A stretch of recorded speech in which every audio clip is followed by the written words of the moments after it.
Vamos a orar. Pai querido, guía-nos este momento no estudo de Tua Palavra.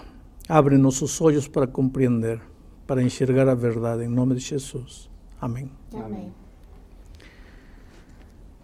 Uma das maiores mentiras do inimigo em nossos dias é o fato de que quando o homem morre, o corpo é levado ao cemitério e o espírito sai vagueando por aí, ou para reencarnar-se em outras formas de vida, ou para atormentar aos vivos, ou para ir penando, sofrendo aí pelo espaço.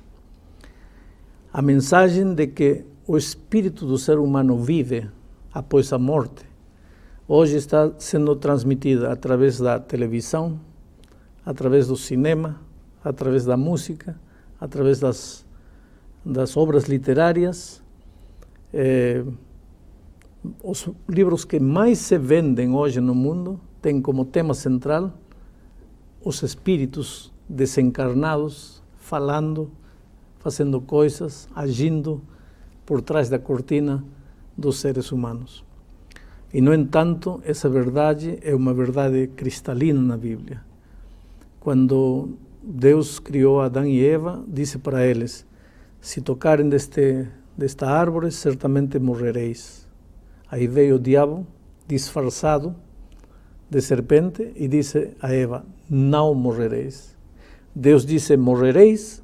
Aí vem o diabo e disse: não morrereis.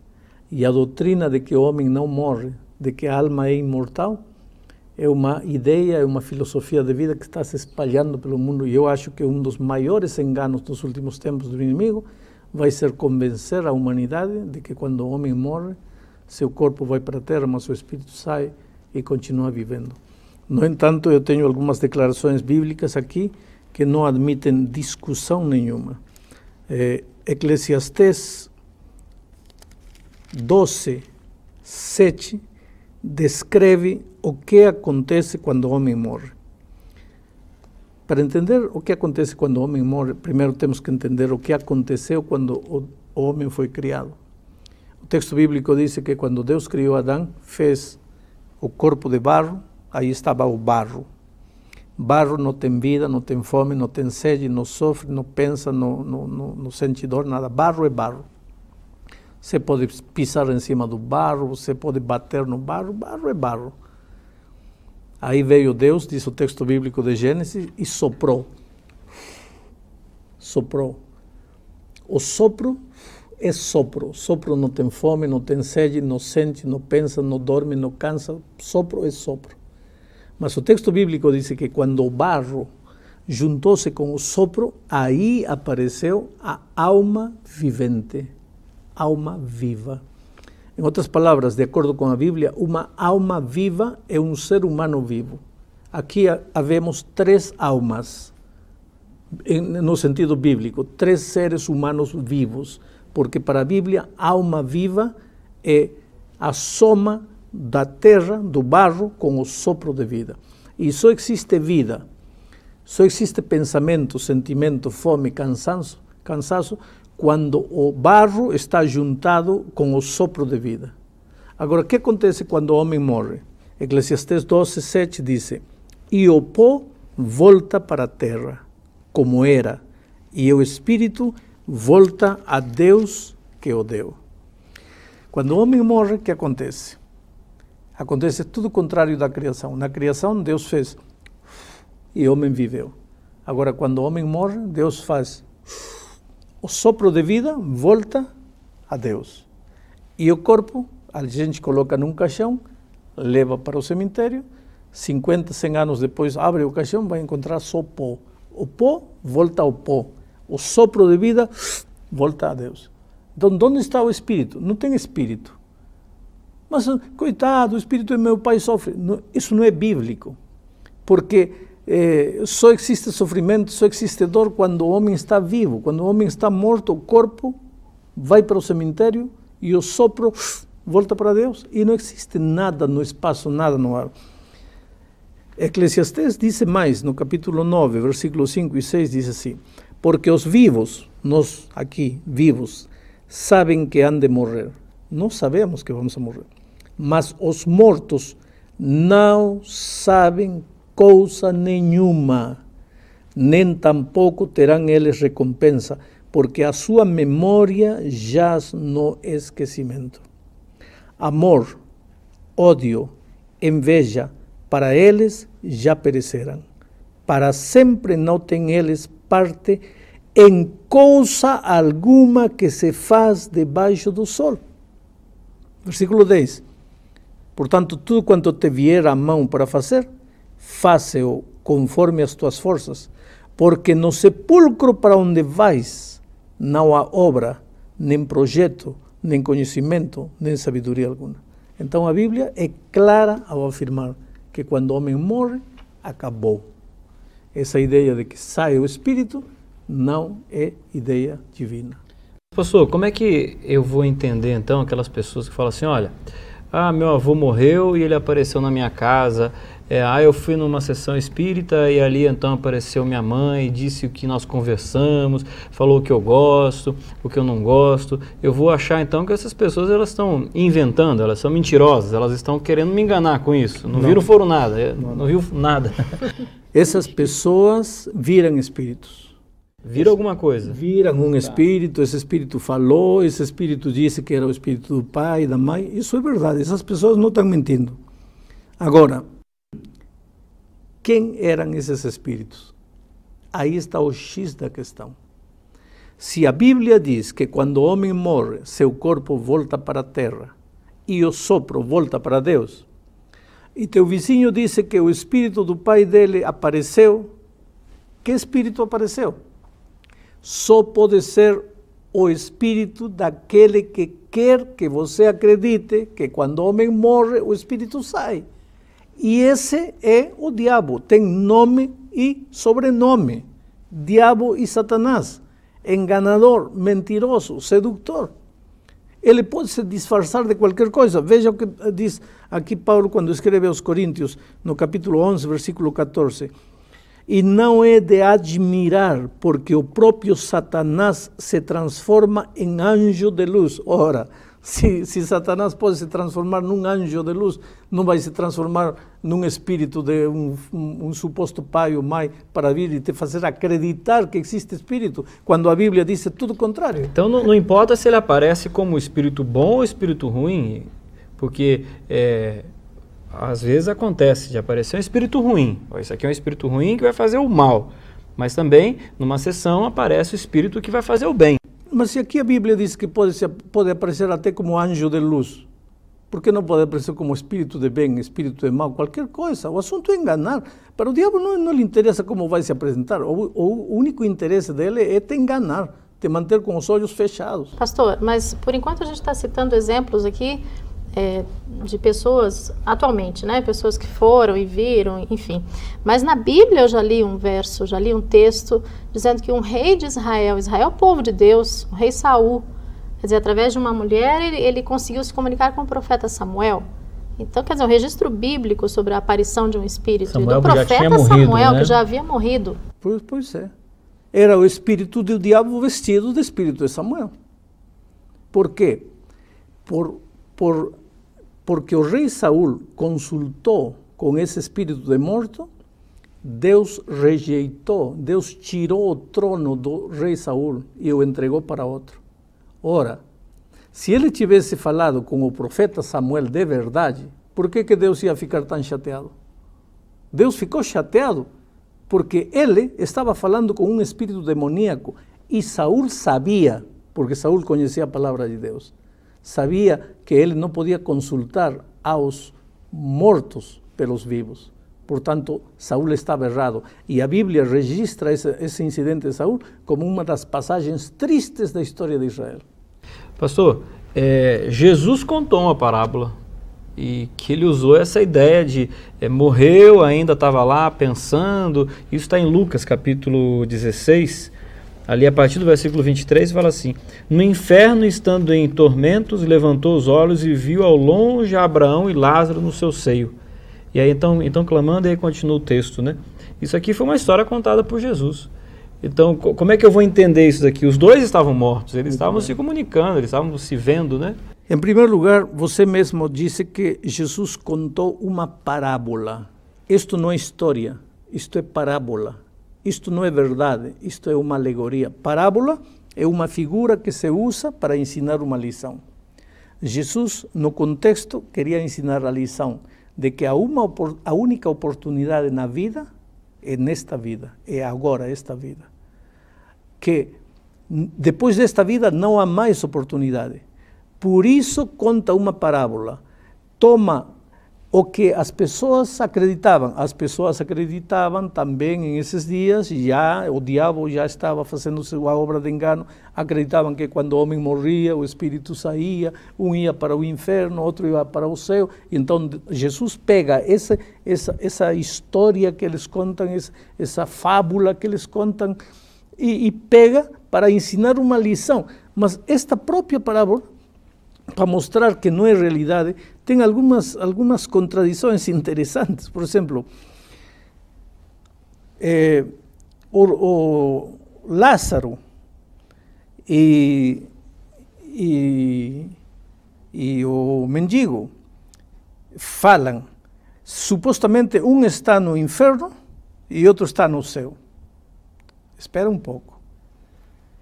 Você pode imaginar que céu e inferno estão limitados por tão pouca distância que um do inferno fala com outro do céu? Em segundo lugar, diz aqui que ele viu aos remidos no seio de Abraão. Quantos remidos há na história do mundo? Milhões e milhões. De que tamanho é esse seio de Abraão para que caibam aí todos os remidos do mundo? Evidentemente, esta é uma alegoria, esta é uma história inventada. Esta é uma ilustração para ensinar a lição de que a única oportunidade para tomar decisões para o bem ou para o mal é esta vida. Pastor, eu queria que você respondesse uma pergunta para eu poder chegar no ponto que eu estou interessada em saber. Deus permite a atuação de Satanás de forma ilimitada na vida das pessoas? Em termos de tentação, enfim, para nos tirar do caminho. Deus permite que ele atue de uma forma ilimitada? Se Deus não permitiria, o diabo diria, ele vai se salvar porque você não deixa eu tentar ele. Agora, deixa-me tentar para ver como ele vai te trair. Porque esse assunto é um assunto muito complicado mesmo, porque veja bem, como o Elmar citou no começo, uma pessoa que acabou de perder o seu pai, a sua mãe, o seu marido, sua esposa, quer dizer, ele vai numa determinada sessão em algum lugar e fala com essa pessoa. A pessoa está emocionalmente totalmente envolvida. Então é uma tentação grande demais, assim. Mas o diabo se aproveita justamente disso para continuar enganando você. Porque a Bíblia é contundente em afirmar: o homem morreu, seu corpo foi para o cemitério e o sopro voltou a Deus, acabou. Até quando? Até o dia da volta de Cristo. Porque quando Cristo voltar, aí sim, ao soar da trombeta, os mortos em Cristo ressuscitarão. Aí sim haverá ressurreição. A Bíblia fala de ressurreição. A Bíblia não fala de espírito vagueando por aí. Pastor, mas mais uma questão, então. O senhor falou que todos vão ressuscitar no dia que Cristo voltar e aí sim que vão para o céu. Mas e como é que fica a história do ladrão na cruz? O ladrão que no seu último momento de vida entregou a vida para Jesus e Jesus respondeu para ele: hoje você vai estar comigo no paraíso. De onde está isso? Vamos procurar.